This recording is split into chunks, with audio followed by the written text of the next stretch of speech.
Et salut tout le monde, aujourd'hui dans Actu Streaming, on vous parle d'un film de procès. C'est le dernier film de William Friedkin qui nous a quittés. D'ailleurs, le film est sorti à la Mostra de Venise juste après son décès.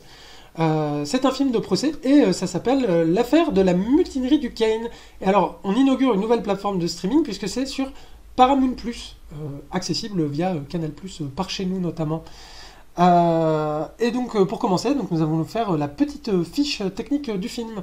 Comme je vous l'ai dit, c'est un film réalisé par William Friedkin et c'est donc son dernier film. William Friedkin, est-il besoin de le présenter? En tout cas, il a fait deux très grands classiques du cinéma américain que vous avez probablement vus. Si ce n'est pas le cas, faites-le, faites-vous ce plaisir. Vous pouvez regarder L'Exorciste et French Connection. Il a fait tout un tas d'autres bons films. On reviendra peut-être dessus à la fin dans les recos. Et alors à Oui. noter que c'était un monsieur assez âgé au moment de la réalisation du film, puisqu'il avait 86 ans, donc 87 ans au moment de son décès. Et donc pour les assurances, il a eu un supplément à la réalisation pour ce film. Est-ce que tu savais ça, Nam? Un D'accord. gars qui est venu sur le tournage juste pour être là pour les assurances. Mais je sais que ce genre de truc, ça arrive ouais, Et ouais. aux États-Unis. Ouais, ils peuvent imposer ça. Et bah il y a Guillermo del Toro qui est venu et qui était suppléant réalisateur sur le film. Au cas où il Ah y a un bon, c'est problème, Guillermo c'est del lui Toro qui qu'ils ont reprenait la envoyé? barque. De quoi?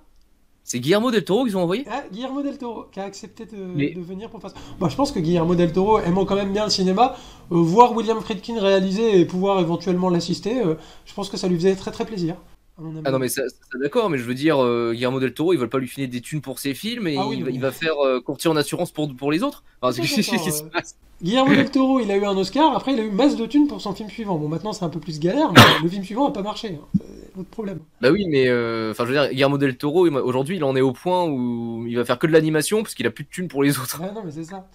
Alors au scénario, c'est Friedkin lui-même. Alors Friedkin qui adapte une pièce de théâtre. Et alors là, accrochez-vous, accrochez-vous. Donc c'est tiré d'une pièce de théâtre de Herman Wouk, qui lui-même a tiré de son propre roman, qui s'appelle Ouragan sur le Kane en français, et qui a été un énorme succès à sa sortie, donc c'était en 1951 je crois, et parce qu'il a eu le prix Pulitzer, il s'est vendu à 3 millions d'exemplaires. Et ça a donné lieu à un film, donc adapté du roman, qui s'appelle Ouragan sur le Kane, avec Humphrey Bogart, et c'est réalisé par Edward Mittrick. Je reviendrai un petit peu sur ce film parce qu'il a une histoire assez intéressante. Et alors, de ce livre, il tire une pièce de théâtre, et cette pièce de théâtre elle-même va être adaptée par deux fois. La pièce de théâtre se concentre sur la partie du livre qui est consacrée au procès, parce que le livre c'est une grosse bricasse qui fait 700 pages, et dedans il y a une histoire Oui. de procès à la fin. Et donc la pièce de théâtre est uniquement centrée sur le procès de cette fameuse mutinerie. Et donc ça avait été adapté en 1988 par Robert Altman, dans une version que je n'ai pas vue, mais que je vais m'empresser de récupérer pour la voir. Et donc de nouveau, donc quasiment 50 ans plus tard, par William Friedkin. Donc c'est cette pièce de théâtre qui est réadaptée aujourd'hui. C'est produit par Republic Pictures, avec notamment Annabelle Donner à la production, qui est une productrice plutôt de téléfilms. Et d'ailleurs, il faut dire que le film est sorti sur Paramount+, mais en même temps sur la chaîne Showtime. Donc c'est considéré comme un téléfilm, pour une fois. Ça s'assume en tant que tel. Et nous avons également la production Matthew Parker, qui a notamment, alors sa plus grosse production, je pense que c'est Les Bêtes du Sud sauvages. Voilà.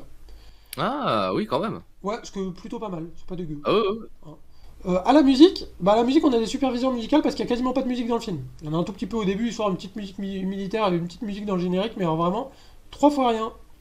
Ça c'est quand même important de le noter. À la photographie, nous avons Michael Grady qui avait collaboré avec William Friedkin sur Bug et qui après a fait des films un peu grand public, notamment cet excellent film, ce chef-d'œuvre du 7e art, Palace pour chiens. Ah voilà, Les Bêtes du Sud sauvages. Voilà. Euh, Trop bien. Et également un film un petit peu meilleur que Palace pour Chien, Easy Girl avec Emma Stone, Sex entre amis, honnête comédie avec Justin Timberlake et Mila Kunis. Et après, il a travaillé sur la meilleure série des dernières années, enfin l'une des meilleures, The Leftovers, où il a fait la photo de 9 épisodes pour cette série. Au montage, nous avons Darin Navarro qui a travaillé aussi avec Friedkin sur Bug et sur Killer Joe. Alors Killer Joe, c'est intéressant, c'était déjà une adaptation de pièces de théâtre. Alors je pense qu'en fait Friedkin Ah ouais? s'est mis à faire des adaptations de pièces de théâtre parce que il y a unité de lieu et en réalité, bah, comme il est âgé, il peut peut-être pas se déplacer non plus n'importe où. Il fatigue peut-être un petit peu plus vite et donc c'est peut-être plus simple aussi de faire des adaptations dans un lieu un petit peu unitaire comme ça va être le cas aujourd'hui. Il a également fait il a également fait le montage de The Spectacular Now et de The End of the Tour. Au casting, assez gros casting, hein.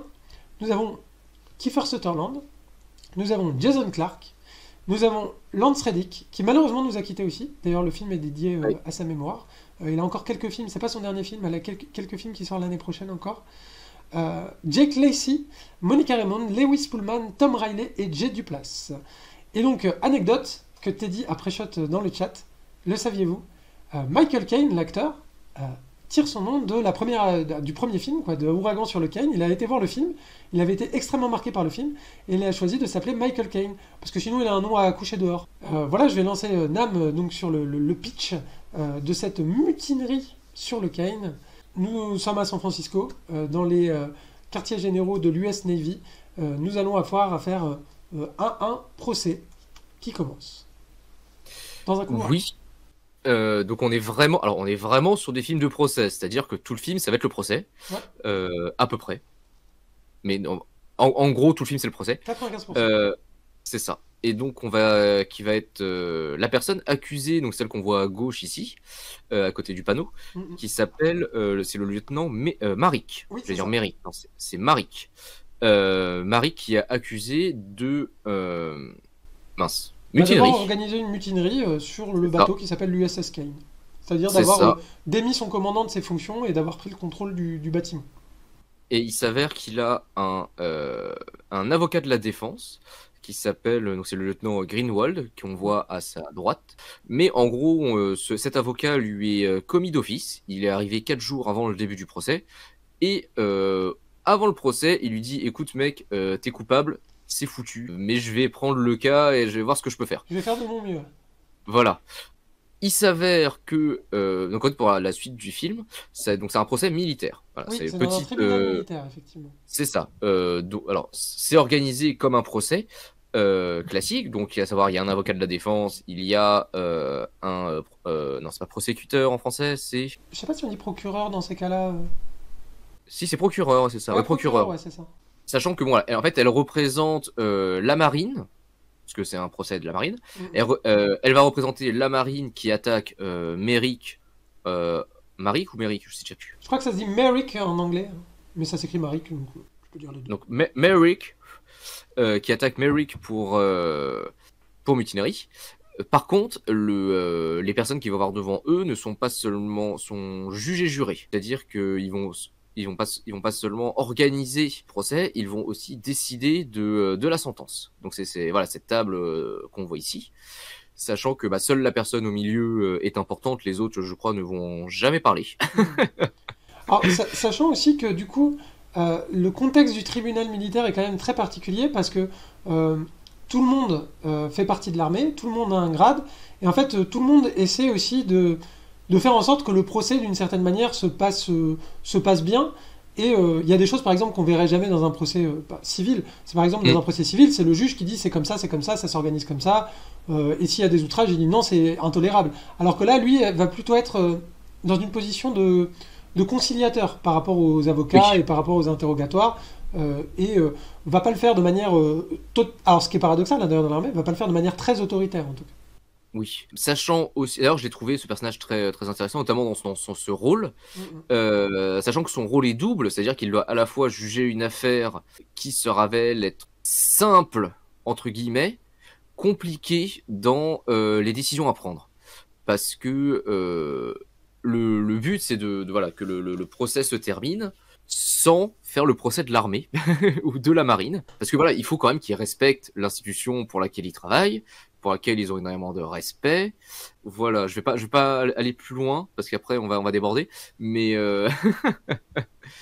donc voilà, donc là c'est le capitaine à l'époque de la mutinerie, joué par Jack Bauer bien entendu, qui est un gros mec de droite comme Jack Bauer bien entendu. C'est Quid, il s'appelle Quid. Oui. Quid qui du coup était le capitaine à la barre. Et donc on va apprendre, en fait, au fur et à mesure du procès, donc on va avoir différents points de vue qui vont s'enchaîner. Celui du capitaine est le premier qu'on va voir, parce que bien entendu dans un procès, vous savez comment ça se passe, tout le monde ne parle pas en même temps. Il y a des témoins qui sont appelés, l'avocat de la défense ainsi que le procureur peuvent lui poser des questions auxquelles la personne est tenue de répondre en jurant sur la Bible, tout ça, dire la vérité, rien que la vérité, uniquement que la vérité, tout ça vous connaissez. Bien entendu, les gens peuvent bien entendu mentir. La vérité est toujours subjective également. Donc ça va être le rôle du procureur et également du spectateur, en voyant ce procès, de se forger son avis. Et il s'avère que ce personnage-là est représenté comme c'est la figure d'autorité par excellence du vaisseau, capitaine, C'est la irréprochable, victime de la 21 ans. mutinerie, quoi, on peut dire ça comme ça. C'est ça, bien sûr, mais il faut quand même qu'on parle, parce que c'est quand même assez important, le contexte de la mutinerie. Ouais. Je pense qu'on va pas revenir sur tous les détails de pourquoi ce type-là est détesté par les gens de son bateau. Bon, il est très strict, il a pris des décisions qui étaient clairement pas cool pour l'ensemble du navire, voilà. On va pas revenir sur tous les trucs, sur tous les détails, on n'a pas le temps. Mais il s'avère que, en gros, ce qui s'est passé, c'est qu'il y avait une tempête durant laquelle lui a décidé d'aller au sud. Il s'avère que Merrick et les autres, enfin Merrick pensait qu'il valait mieux aller au nord et a finalement pris le contrôle. Ils sont partis au nord et ça s'est terminé comme ça, une fois qu'ils sont sortis de la tempête. Donc une des questions c'est, est-ce que cette décision... Enfin, du coup, il y a plusieurs questions. C'est, est-ce que la mutinerie était justifiée ou pas? Donc, est-ce que le bateau était en danger ou pas?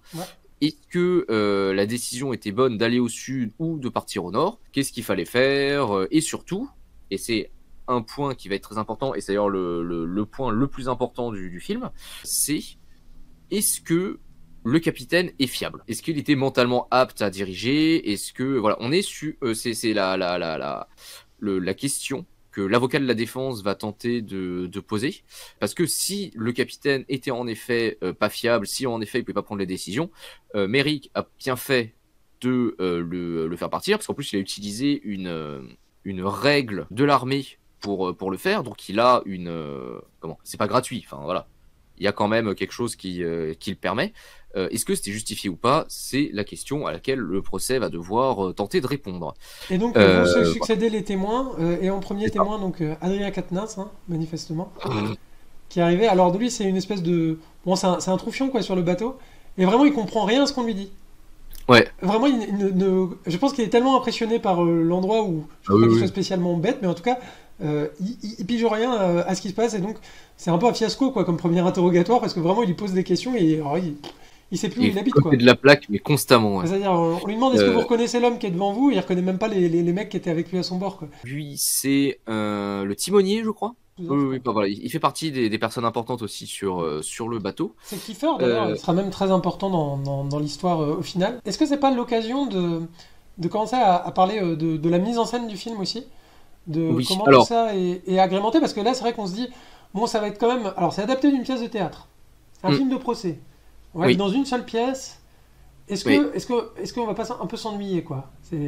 Je trouve que c'est très intéressant parce que alors le film quand il commence, tu l'as pas mis, mais on voit le bateau et on a le titre qui apparaît et c'est un titre genre film années 50-60. Et il s'avère que le film a aussi une réalisation des années 50-60.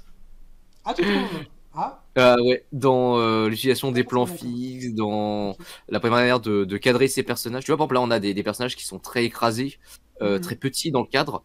Là où aujourd'hui, on va avoir tendance à les mettre beaucoup plus grands, beaucoup plus gros. On a je dirais quand même une réalisation qui se fait plutôt à l'ancienne, mais le montage et le rythme fait qu'on s'ennuie jamais. Ce qu'on peut dire, c'est déjà que le film commence directement. Il n'y a pas du tout d'exposition, c'est cut, on est dans la salle et c'est parti. Et à vous de raccrocher les wagons sur c'est quoi l'affaire, etc.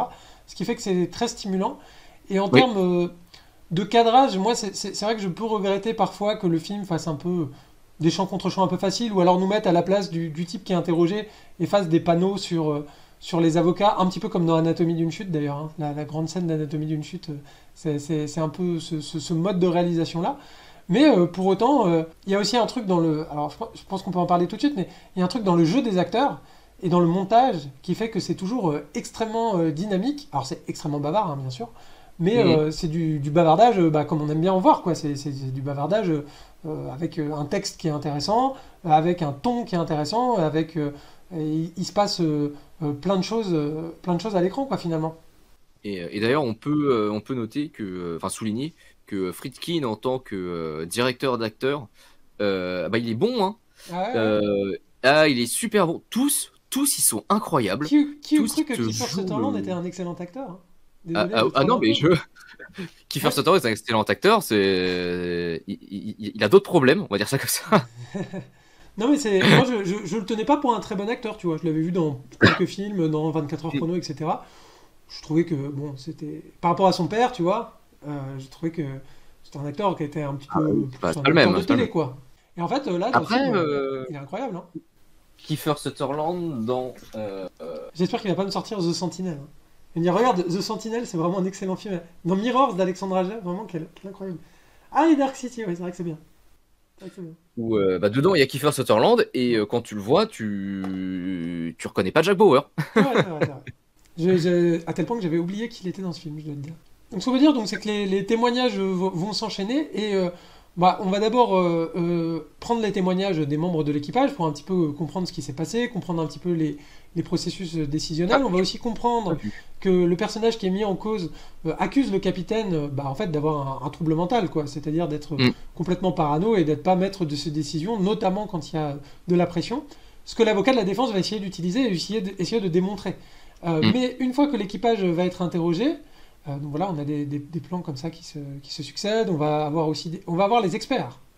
Et alors là, c'est le deuxième temps du procès. Donc on va voir donc lui qui est plutôt l'expert effectivement en marine dans l'histoire. Et on va surtout avoir, alors déjà elle c'est la psychiatre de la marine. Alors elle a pas l'air Oui, commode, hein. non. Et donc on va voir que alors elle, son analyse psychiatrique, c'est que non, non, le capitaine était tout à fait apte, il n'y a absolument aucun problème, et elle en est absolument sûre. Et on va avoir un deuxième personnage qui lui va être alors un psychanalyste euh, qui lui va... alors c'est la même chose qu'un psychiatre, mais avec encore moins de science, quoi, on va dire ça comme ça. C'est Et donc ça. en fait ils arrivent, ils donnent leur avis, quoi. C'est Ouais, moi ça. je le sens plutôt comme ça, quoi. Et ça c'est un truc qui est... Bah, dans Anatomie d'une chute c'était à peu près le même cas, hein, quand il y a un expert psychiatre qui vient, qui est un petit peu psychanalyste d'ailleurs aussi. Et on voit qu'en fait, ils sont experts de rien du tout. En fait, ils en savent rien. Ils savent pas ce qui s'est passé. Effectivement, elle a vu le mec dans son bureau. Le mec était normal. Et d'ailleurs, le personnage de Kiefer Sutherland au début est tout à fait calme. Et on se dit, mais Oui, ce oui. type-là est pas du tout zinzin. On voit pas du tout. On voit pas du tout où est le problème, effectivement. Et eux arrivent et semblent, en tout cas, confirmer ça. Mais qu'est-ce qu'ils savent de la vérité? Qu'est-ce qu'ils savent de ce qui s'est passé à ce moment-là sur ce Alors, bateau? Ils n'en savent rien du tout, quoi. en fait, c'est plus eux, ils disent que le mec il est apte à commander, parce que c'est leur avis, leur expertise. Mm, mm. Mais quand en creusant dans l'interview, ils me disent quand même que c'est pas un mec qui est complètement sain non plus. Oui. On est sur quelqu'un de comment il parle de tendance paranoïaque. On est sur un contrôle fric aussi, hein, voilà. Donc on a quand même des éléments qui viennent nous dire que bah écoute, peut-être que dans la vie de tous les jours ça va, peut-être qu'il y a des moments où ça va pas du tout. Mm, Et mm. peut-être que cette personne en fait n'est pas apte à être capitaine ou commandant, enfin je sais pas ce qu'on. Parce que même tu vois genre l'expert de la marine qui t'explique la manœuvre, etc. Qui te dit avec un aplomb sans faute, oui oui non il fallait aller au sud. L'avocat quand il lui parle lui dit mais vous êtes sûr? Vous avez déjà navigué dans... Vous êtes sûr de la marche à suivre et tout? Et en creusant un peu, tu te rends compte qu'en fait, leurs affirmations, qu'ils disent avec beaucoup d'aplomb, sont pas si... c'est pas si sûr... Ils sont pas autant sûrs que ce qu'ils prétendent. Mm, mm. C'est pas... les fondations de leurs pensées sont très friables très rapidement. Kiefer Sutherland, très étonnant plan fixe où il a des espèces de balles anti-stress dans la main qui claquent de temps en temps. Ouais. Et on sent qu'il est en contrôle et on sent quand même qu'il a toujours une espèce de forme de rigidité physique en tout Mm. cas, avec agité de petits tics qu'il essaie de contrôler. À la fin du procès, donc c'est l'avocat de la défense qui en fait décide d'aller lui en mettre plein la figure jusqu'à ce qu'il craque, hein, en Mm. gros, et de Ouais, c'est ça. lui faire perdre les pédales, quoi. Et il va y arriver. Et donc la performance d'acteur où là on va vraiment avoir ce plan-là qu'on va revoir. Donc c'est un plan fixe, mais il va y avoir des cuts un peu avec l'avocat, mais en tout cas Mm, mm. on imagine que ça a été filmé d'un seul tenant avec Kiefer Sutherland et vraiment une performance d'acteur absolument remarquable. Et le personnage devient vraiment terrifiant parce qu'en fait on se rend compte que quand il perd pied, là on se dit vraiment la mutinerie était totalement justifiée en fait. Et d'ailleurs c'est ce que le tribunal va retenir à la fin. Sachant que au final, le fait qu'il perde pied et tout, bon, c'est une chose, mais je pense que ce qui vraiment l'a tué dans le procès, c'est que bah on s'est aperçu qu'il a menti.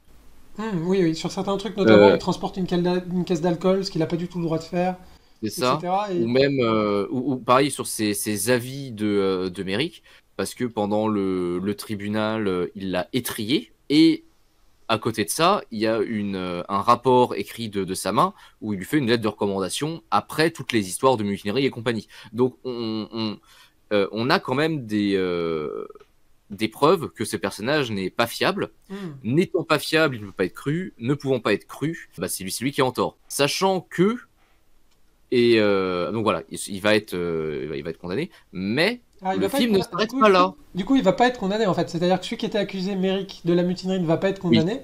Et lui va être rétrogradé, quoi. Ils vont le mettre dans un truc oui, où il c'est fera ça. de mal Oui, à personne, quoi. où ils vont mettre dans un truc à paperasse ou voilà. Ouais, c'est Enfin, ça. et sauf que le film ne s'arrête pas là. Oui, parce que là, Euh, on se dit, le film pourrait se terminer sur cet endroit-là. Et ça aurait été un film relativement intéressant. Mais il y a un petit supplément. Et on sent que l'avocat de la défense, quand même, il a gagné son procès, hein, quoi, d'une certaine manière. Il a bien fait son travail. Mais il en a un peu gros sur la patate, quoi, quand même. il en a un peu gros sur la patate parce que, bah en fait, lui, bah il était pas pour Merrick dans le procès. Oui, c'est ça, Il, déjà. il était pour Quid. Il était pour pour ce pauvre capitaine accusé à tort.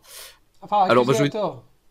oui, En tout cas, il était pour au moins le le ménager, respect d'une certaine hiérarchie c'est et le ça. respect de certains, on va dire, états de service. Parce qu'on apprend que Quick, bah, c'est un vieux de la vieille, hein. Ça fait plus de 20 ans qu'il est sur le pont, qu'il travaille pour l'armée, et donc et qu'il a des postes de commandement.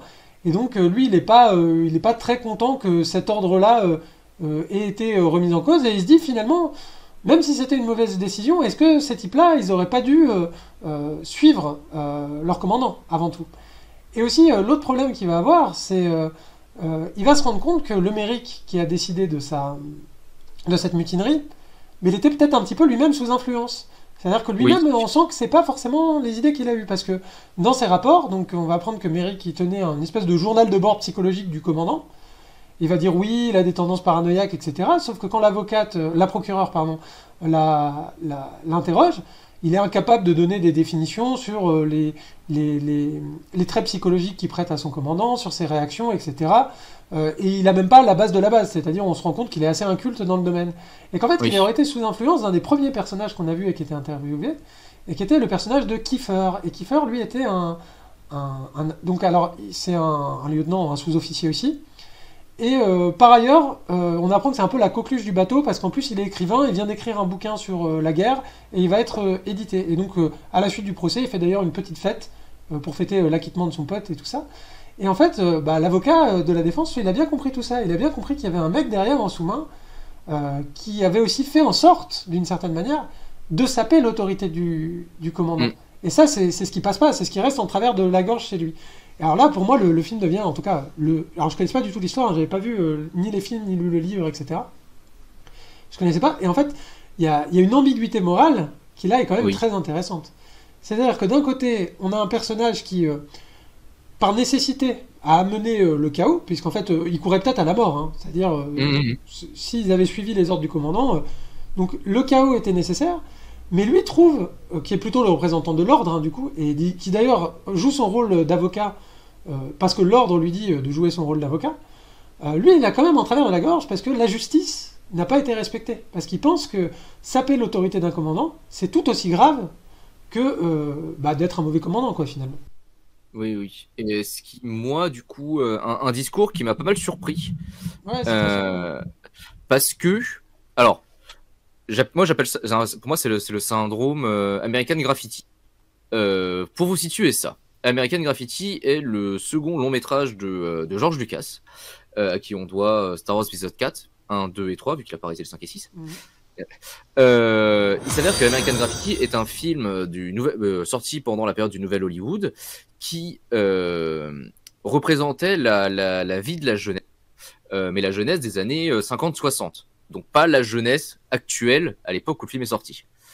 Et qui te montre ce film, et ce que ce film te montre, c'est une jeunesse qui vit une espèce d'âge d'or, une période rêvée, d'insouciance, où tout a l'air bien, etc. Et le film se termine par un panneau qui te dit que tous ils ont quitté cet endroit et que tous ils ont des vies mieux maintenant et qu'en vrai c'était pas si bien que ça.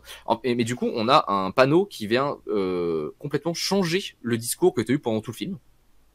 J'appelle ça le syndrome American Graffiti parce que personnellement je considère que dans American Graffiti le panneau de fin n'existe pas. Le film n'a aucun sens avec ce panneau de fin. Alors c'est un film que j'aime pas beaucoup par ailleurs. Mais Oui, il est pas incroyable. trop nostalgique.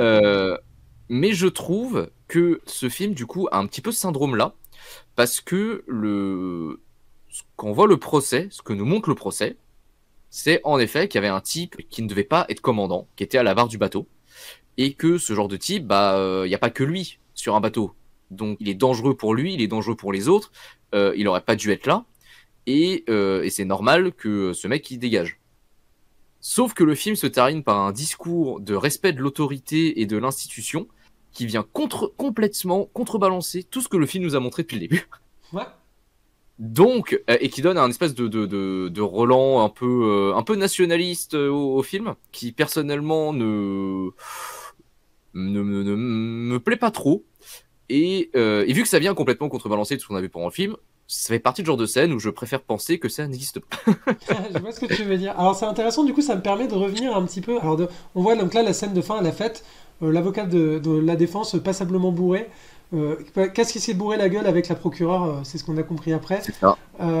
Jette une flûte de champagne au visage de l'écrivain. Alors, ce qu'il faut dire, c'est alors déjà remettre en contexte d'abord le roman. Le roman, c'est vraiment un roman qui est écrit après la Seconde Guerre mondiale. Et c'est vraiment le roman, je dirais, pic grandeur de l'Amérique, quoi. C'est vraiment l'Amérique est grande, l'Amérique est forte, on a tout gagné, etc. Et effectivement, l'auteur, à mon avis, il s'en cacherait pas, s'inscrit quand même dans une logique. Alors, j'ai pas encore lu le livre.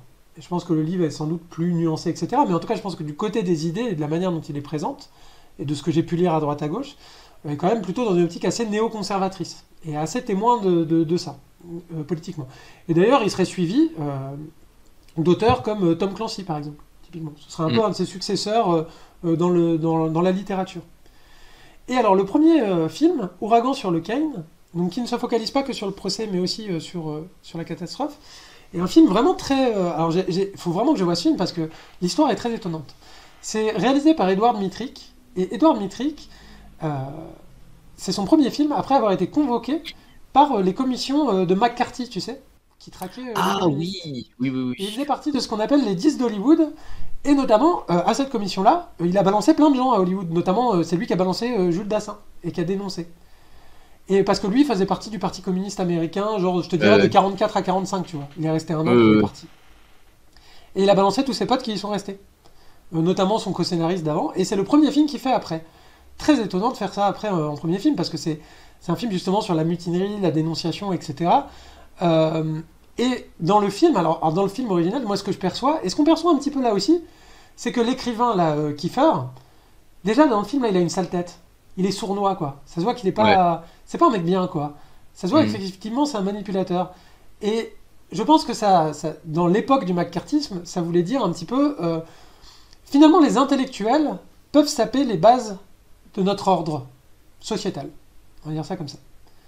Et donc, pour moi, c'était ça. Alors, c'est peut-être ça le message. Alors, il faudrait que je voie le film pour attester que c'est vraiment ça, ou voir s'il y a plus d'ambiguïté que ça. Malheureusement, si c'est que ça va être un petit peu mauvais, hein, je pense. Et là, dans le film fait un mouvement un petit peu inverse de balancier. Même si on reste sur... à la fin, il y a un intellectuel qui a un peu sapé l'ordre moral. Mais je trouve que ça reste ouvert, quoi. Ça reste ouvert à l'interprétation. Parce qu'on peut très bien se dire que cet avocat de la défense-là, il est pas très sympa non plus. Hein.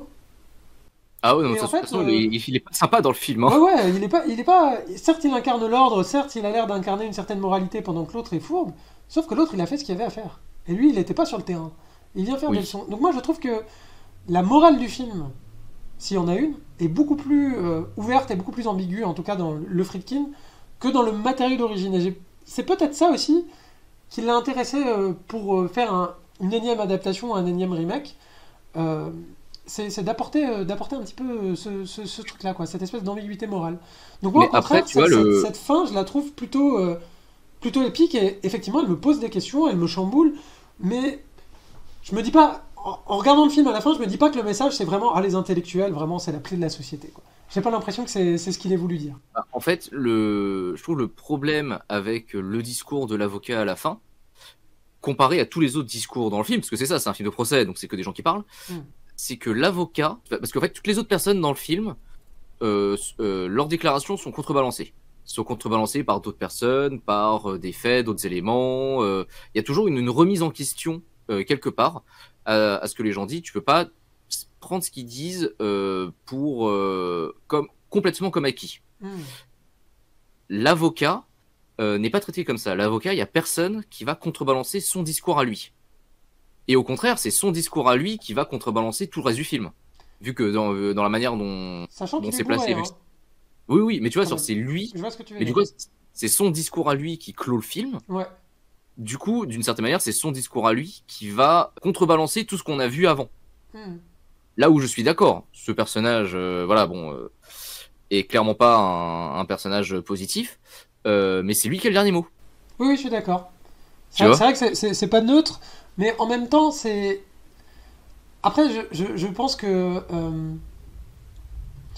c'est le personnage. C'est-à-dire, c'est le personnage. C'est pas forcément Friedkin, lui-même. Alors après, Friedkin a peut-être des affinités avec le personnage. Parce qu'on a vu quand même que c'est vrai que dans ces films à Friedkin, on avait quand même toujours, que ce soit dans French Connection ou d'autres films un peu policiers qu'il fait, il y a quand même une fascination pour tout ce qui est de l'ordre de l'uniforme, de l'ordre d'un certain... il y a une fascination pour ça, mais après, je trouve que c'est jamais dans une optique trop conservatrice, dans le sens où ces films sont déjà en général subversifs, et aussi dans le sens où ce personnage-là fait valoir un peu son individualité, tu vois. Il arrive quand même dans une fête où tout le monde lui dit non mais viens, faut bien se comporter, t'inquiète pas, maintenant on a gagné le procès, viens on va manger, parce qu'il voit qu'il est bourré et qu'il va faire une connerie. Et lui quand même, tout bourré qu'il est, décide de reprendre son individualité. Et ça c'est quand même pas un discours très conservateur, quoi. De se dire je vais à la fête et je crache le truc et je fais une espèce d'esclandre devant tout le monde. C'est plutôt subversif. Alors évidemment c'est subversif au service d'une certaine idée de la grandeur américaine, de la grandeur de la marine, de l'ordre, des états de service, de quelqu'un qui respecte, enfin peut-être d'une figure paternelle que pourrait incarner le personnage de Sutherland pour lui, j'en sais rien. Mais le film pour moi n'a pas un propos au final qui est si conservateur que ça. En tout cas il pose plus des questions. Alors, que le film te pose des questions et compagnie, ça je suis d'accord. Mais tu vois, c'est toujours le genre de film où le fait qu'on doive se poser des questions derrière est peut-être déjà un problème par rapport au... Je parle par rapport au placement idéologique du film. Parce que tout le monde n'est pas comme nous, tu vois. Tout le monde va pas faire l'effort de se poser la question et de repenser au film et de... tu vois de voir un peu le discours. Il y a beaucoup de personnes, ils voient un film et juste, tu vois le truc, t'arrives à la fin, le film il a dit ça, point. Et on se retrouve, c'est pour ça qu'on se retrouve avec des gens genre, Fight Club, ça indique que Tyler Durden il est trop cool. Non, Fight Club ça parle pas de ça. Mais ça c'est la faute du film. Non mais voilà, je suis d'accord. Mais du coup, dans ce film-là aussi, vu que ce qui compte, malheureusement, souvent, c'est qui a le dernier mot, et là, dans ce cas-là, le film, il te dit que ce personnage-là a raison. Et que l'écrivain est une belle petite ordure. Oui, mais on peut dire que d'une certaine manière, il a raison. Il a peut-être pas entièrement raison sur toute la ligne, mais d'une certaine manière, il défend quand même une vérité qui est la sienne et qui est pas forcément faute. Après, moi, je suis pas un grand fan de l'ordre, de l'État, de l'institution et de ce genre de choses. Hein. Je serais plutôt du côté de l'intellectuel sournois. Mais je trouve que le film, en tout cas, pour moi, tout cas, m'a semblé intéressant. Et en tout cas, ça m'a posé tout un tas de questions. C'est marrant parce que je l'ai vu ce matin. Et tu vois, là, on fait le segment l'après-midi. Et je me dis, j'ai pas assez réfléchi, tu vois. J'y pense encore. Ça n'a pas arrêté de turbiner. Et moi, c'est un peu ce qui m'a passionné dans le film. Juste avant qu'on passe à la conclusion, quelque chose que je mettrais un petit peu au discrédit du film, c'est que le film est une modernisation. Parce qu'à la base, l'histoire se passe pendant la Seconde Guerre mondiale. Et là, on est à notre époque. Et ça se passe dans le golfe d'Arabie. Alors que le typhon, à la base, c'était un typhon dans les Philippines. Donc il y a une modernisation. Cette modernisation, elle va notamment se matérialiser avec une certaine diversité. notamment le responsable du jugement va être noir, la procureure va être une femme. Par contre, sur le bateau, ils vont tous être blancs, déjà. Ouais. Ça, il y a un truc où ils se sont dit, oui, il y a quand même une ambiguïté morale. Si, on ne peut pas faire porter cette ambiguïté morale à autre chose qu'à des hommes blancs. Ça, c'est un peu étonnant, déjà. Et aussi, il y a des choses dans les dialogues qui sont un petit peu datées. Par exemple, il y a un journal de bord, et l'avocat va demander est-ce que le manuscrit est écrit manuscrit ou est-ce qu'il est tapé à la machine ou tapé à l'ordinateur. Je ne crois pas que dans les bateaux de nos jours, on fasse des journaux de bord écrits à la main. Ça, c'est un petit peu étonnant. Et alors, surtout, moi, ce qui me dérange dans la modernisation, c'est que les personnages qui sont sur le bateau à la base et qui font une mutinerie sont en fait des représentants de la société civile. Puisque c'est la Seconde Guerre mondiale et qu'ils ont été enrôlés. Notamment, ce type qui voulait devenir écrivain a été enrôlé dans la marine. Les autres types aussi n'avaient pas forcément cette carrière-là. Ils se destinaient pas forcément à la marine. Ce qui fait qu'en fait, c'était des représentants de la société qui se rebellaient contre l'ordre militaire. Sauf que là, dans le présent, c'est pas du tout ce qui se passe. Enfin, il n'y a pas de mecs qui sont enrôlés dans la marine américaine pour aller faire des trucs. C'est vrai que je m'étais fait la réflexion dans ce film, en voyant le film, que pour un truc, une armée de métiers, il y en a beaucoup qui n'ont pas envie d'être là. C'est un truc de ouf. Oui, c'est ça. C'est qu'en fait, et ça, alors ça, dans la modernisation, ça marche pas du tout parce que les personnages sont. On se dit qu'ils sont pas à leur place et c'est eux qui ont choisi d'être là. C'est ça qui est très bizarre.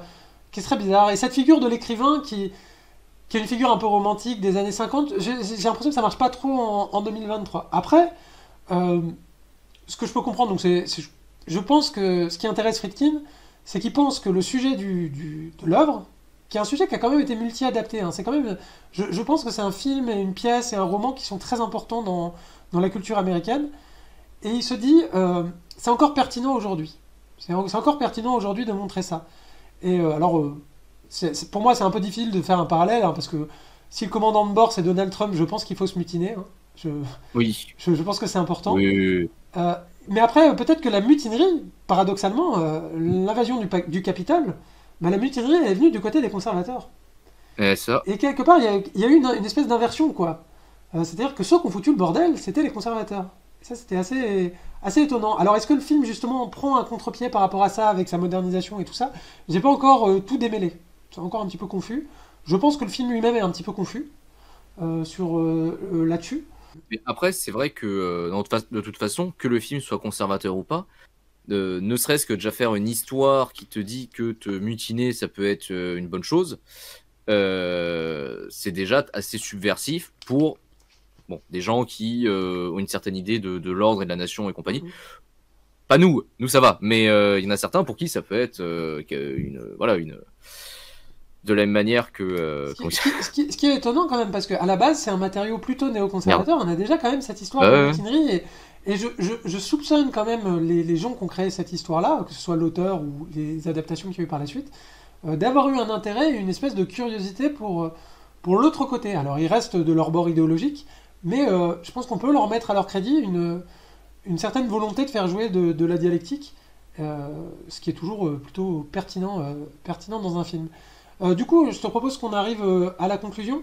Voilà, pour moi, c'est un film qui vraiment m'a intéressé. En fait, peut-être c'est un film où j'ai un peu lâché l'histoire en cours de route et j'ai commencé à regarder les trucs qui se passent à côté. Parce qu'en fait, ça m'a fait tellement phosphorer que j'ai commencé à me renseigner sur comment l'adaptation avait été faite, en fait, sur tous les messages qu'il y avait derrière, etc. Peut-être j'étais plus attentif, parce que le film quand même reste dans un déroulé relativement classique. On a les experts qui arrivent, les experts c'est des guignolos, bon ça on a un petit peu l'habitude. Déjà te parler au tout début. Et donc du coup pour moi le film est intéressant à suivre et vraiment bien. En revanche voilà, j'ai quand même des limites sur la modernisation qui me paraît un petit peu maladroite. La mise en scène parfois est quand même un petit peu académique, un petit peu sage. Alors que Anatomie d'une chute nous a prouvé qu'on peut faire un film de procès pas du tout académique. Hein. Et donc du coup, le film au final pour moi, vraiment je l'ai trouvé intéressant, surtout pour les performances d'acteurs. Hein. Kiefer Sutherland, Jason Clarke, quand même, c'est pas mal quoi dans le film. Hein. Et Lance Reddick aussi, il y a du charisme quoi, ça m'a bien plu. Le film va vraiment me laisser une marque je pense, et en tout cas va me donner envie d'aller découvrir toutes les autres adaptations et de découvrir cette histoire qui me semble assez matricielle de l'Amérique. Donc je pense que c'est un bon moyen de découvrir et de rentrer là-dedans. Donc moi, je recommande plutôt le film. Et voilà, je trouve que ce sera peut-être pas le film qu'on retiendra de Friedkin, forcément. Je pense Mais pas, non. je trouve que c'est un film qui a de la matière, quoi. Donc c'est un film qui m'a intéressé. Et c'est un film qui, pour moi, quand même, arrive à manier une certaine forme d'ambiguïté sur ce qui est montré, etc. Et que si on regarde un petit peu au-delà des apparences, puisque c'est ça un procès, hein, regarder un peu au-delà des apparences, on peut y trouver, de la matière, quoi. Et aussi, du coup, en disant ça, il y a peut-être un parallèle à faire entre le procès et la fiction. C'est-à-dire que dans un procès, on est toujours en regard critique, et dans la fiction, justement, comme tu disais, on n'est pas toujours en regard critique. Mm. Et donc, du coup, il y a peut-être un appel quelque part à. Mais là, j'élucubre et j'élabore, mais peut-être un appel à justement avoir un regard critique sur la fiction aussi, à travers ce film. En tout cas, j'ai peut-être perçu ça. À toi, Dame. Bah moi, dans le film, ce qui m'a surtout intéressé, c'est l'aspect procès. Alors, il s'avère que les films de procès, c'est pas forcément ce qui va le plus m'intéresser. Ah ouais, moi non plus. Maintenant, j'ai beaucoup aimé celui-là, notamment parce que, vu que, comme tu disais au début, vu qu'il te lance dedans sans te donner le contexte, sans te donner l'histoire, et que tu découvres au fur et à mesure, oui, il y a un côté qui est très stimulant intellectuellement, où tu essayes de toi-même de remettre les pièces du puzzle dans l'ordre, de te faire ta petite idée, de comprendre les implications des personnages, quels sont leurs rôles, qu'est-ce qui s'est passé, etc. Ce qui est un exercice qui est quand même assez intéressant. Et qui en plus peut vous arriver dans la vraie vie. Hein. Je vous rappelle que vous pouvez être appelé comme étant juré pour des affaires. Voilà. Bah non, je vous le souhaite pas. Ça a pas l'air, ça a pas l'air drôle du tout. Surtout que c'est pas sur des petits machins qu'on vous appelle. Hein. Voilà. Je vous donne d'ailleurs une technique. Si jamais vous voulez pas être juré dans un procès, n'hésitez pas à signaler que vous êtes militant anti-prison. Ce genre de truc, quoi. Voilà. Et que vous adorez regarder des séries télé aussi. Ouais, ça marche aussi. Policières. Les séries télé policières, ça les fait fuir que aussi. vous êtes pour le retour de la peine de mort, vous pouvez dire ça aussi. Ah, moi, de toute façon, c'est pas mal. Voilà. Ou de l'exécution par peloton militaire, encore mieux, tu vois. Voilà, c'est ça. N'hésitez pas, si vous n'avez pas envie. Après, si vous avez envie d'être juré, libre à vous. Après, c'est vrai que tout le côté réflexion autour de l'armée, de ce genre d'institution et tout, c'est pas forcément ce qui m'intéresse le plus. Parce que, alors moi, c'est toujours pareil, mais il faut avoir certaines prédispositions, certaines mentalités. Je suis pas en train de dire, voilà, je suis pas en train de dire il faut être de droite ou être un facho, pas du tout. Mais au moins avoir un certain état d'esprit. On a un affect d'ordre qui fait qu'on va se plaire dans un contexte ordonné. Ça, mais de la même manière que, pour citer un autre film de Friedkin, que pour trouver que L'Exorciste est un film qui fait peur, et faut être un minimum chrétien. Sinon, désolé, mais ça marche pas. Après, pour moi, c'est une comédie. D'ailleurs, on peut dire aussi que là, le film n'est quand même pas dépourvu d'humour non plus. Hein. On parlait par exemple du personnage qui sait pas où il est, etc. La scène, il n'y a pas du tout d'effet, mais la scène est hilarante. Hein. C'est vraiment très très drôle. Ou pareil, il y a un passage aussi qui peut beaucoup faire rire. Où t'as le juge à un moment qui s'énerve, qui dit attention, est-ce que vous êtes sûr de ce que vous êtes en train de dire, vous comprenez bien que depuis les plus de 200 ans que la marine existe, il n'y a jamais eu une personne qui a été condamnée pour lâcheté. Putain, d'accord. Ouais. Et l'avocat de la défense répond non mais je maintiens. C'est assez. Il y a toujours cette tension-là. Et d'ailleurs, aussi le moment où Kiefer Sutherland, on voit qu'il commence à dérailler pendant le procès. Ouais. Au-delà de est-ce que c'est ce qui s'est vraiment passé sur le bateau, etc., la manière dont lui est en train de perdre pied, c'est à la fois glaçant, parce qu'on se dit c'est quelqu'un qui a des responsabilités, et à la fois on est un peu en empathie avec lui aussi, parce que tu sens que c'est quelqu'un qu'on est en train de faire souffrir, quoi. On est en train de le soumettre en question, quoi, au sens inquisitorial du terme, un petit peu. Ouais. Et donc, voilà, ça j'aime bien quand même, quand on a des espèces de sentiments conflictuels, d'émotions conflictuelles, quand on regarde le film, ça c'est quand même plutôt pas mal. Et c'est vrai que pour le coup, tu as un côté. Parce qu'en fait, ça, je suis d'accord, quand tu vois le procès qui se déroule, parce que tu vois, voilà, on l'a dit, c'est le capitaine, c'est le premier mec, la première personne qui est interviewée. Quand les autres passent, ils te font un portrait de ce type où vraiment tu apprends à le tester et à pas l'aimer. Et c'est vrai qu'il y a un côté, qui est un peu jubilatif au début, quand justement quand il se craquelle, quand son rôle se craquelle et que tu vois la vraie personne en dessous, où tu te dis ok, ça y est, il va en prendre pour son grade et tout. Sauf que la scène est dure. Ouais, jubilatoire, ouais. Sauf que la scène est dure, et vu que ça dure, tu es forcé de rentrer en empathie avec cette personne. Et vu que tu rentres en empathie avec cette personne, tu te dis, ok, t'es foutu pour lui, c'est quand même pas cool. Ouais, c'est ça qui est intéressant. Et en fait, ça s'inscrit aussi dans. C'est là où le film, je trouve, quand même, a un intérêt. Autant je trouve la modernisation pas très bien faite, autant je trouve que le propos a vraiment une modernité. Parce qu'en ce moment, on se rend compte quand même qu'il y a pas mal d'œuvres qui remettent en cause le principe même de la justice telle qu'on l'a fait depuis un certain Mm. moment. Mais en tout cas, ce concept du tribunal avec un juge, avec des avocats, un Ah, procureur, etc. Donc, Anatomie d'une chute, c'est exemplaire. Je pense aussi à, par exemple, un roman de Constance Debray qui s'appelle Offense, qui va un petit peu là-dessus. L'essai de Geoffroy de Laganerie, Jugé, qui va aussi là-dessus et qui remet en cause aussi l'institution judiciaire de manière générale. Et ça, je trouve que le film s'inscrit quand même un petit peu dans cette tradition-là. Donc il est toujours un petit peu. oui. Nam, avons-nous des recommandations de films à faire pour clore cette vidéo? Bien oui. Écoute, j'en ai une parce que alors j'ai un autre film de Friedkin à vous recommander. Ça paraît l'indiquer. Bah, bien sûr. Parce que bon bah là, celui-là il est sympa, mais si je dois présenter Friedkin à quelqu'un, je parlerai pas de ça.